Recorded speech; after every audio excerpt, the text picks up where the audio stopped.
बाहर के लिए।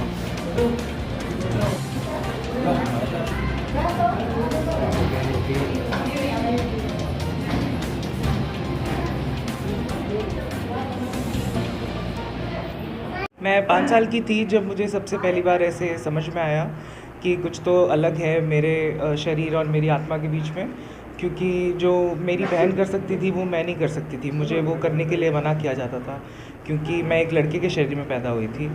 उस वक्त पे मुझे ये समझ नहीं आता था कि मेरे और मेरी बहन के बीच में क्या फ़र्क है।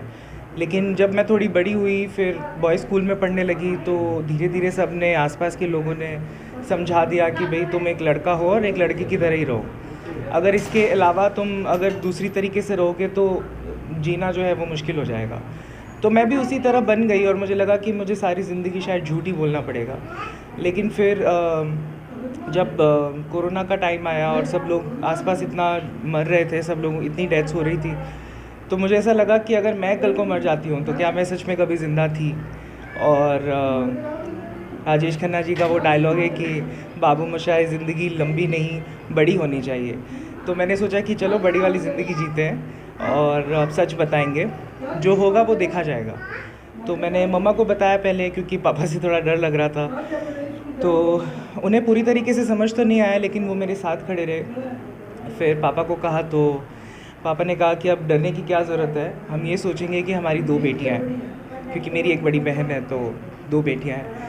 तो जब वो उन्होंने कहा तो मेरे अंदर से बहुत एक बड़ा पहाड़ जो है वो टूट गया, मतलब मेरा बोझ हल्का हो गया। क्योंकि पेरेंट्स की तरफ से अगर आपको सपोर्ट मिल जाता है तो आज देखो सब लोग मुझे सेलिब्रेट कर रहे हैं, तो वो बहुत ज़रूरी है। मुझे लगभग 1.5 से 2 साल लग गए। पहले मैंने अपने हार्मोन शुरू करे, जो फीमेल हार्मोन्स होते हैं वो शुरू किए। लेज़र कराया तो जितने शरीर के बाल थे वो सारे जलाए। वो गर्म सुइयों की तरह चुभते थे और हार्मोन्स के साथ में बहुत मूड स्विंग्स होते थे, बहुत अजीब सा लगता था। लेकिन फिर मुझे धीरे धीरे समझ आने लग गया कि हाँ, अब मैं अपने शरीर में आ रही हूँ। और फिर मैं अपनी सर्जरी के लिए गई थाईलैंड, और वहाँ से मैंने एक बहुत ही दर्दनाक सर्जरी जो होती है वो करवाई। और उससे रिकवर होने में मुझे 3 महीने लग गए। मुझे कभी लगता नहीं था कि मैं कैसे इससे रिकवर करूँगी, क्योंकि वो बहुत ही मुश्किल थी।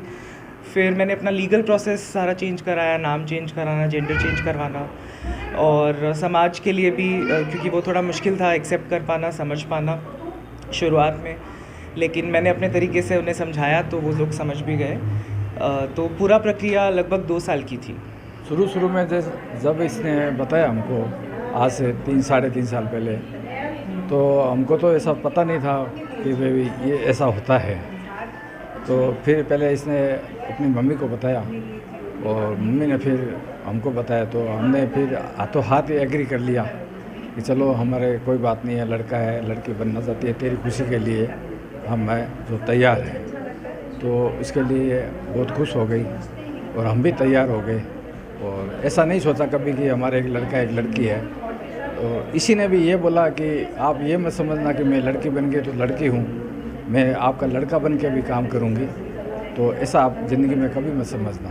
सोचता हूँ ऐसा जिनको भी इस टाइप के हो, ये जन्मजात होता है, बाई बर्थ होता है, तो जिनको भी इस तरह की कोई प्रॉब्लम हो तो वो समाज में आगे आके आए और उनको अपने माँ बाप को या फ्रेंड्स को, किसी को भी अपने अंदर की फीलिंग है वो बताएं, तो इससे उनका सॉल्यूशन हो जाएगा।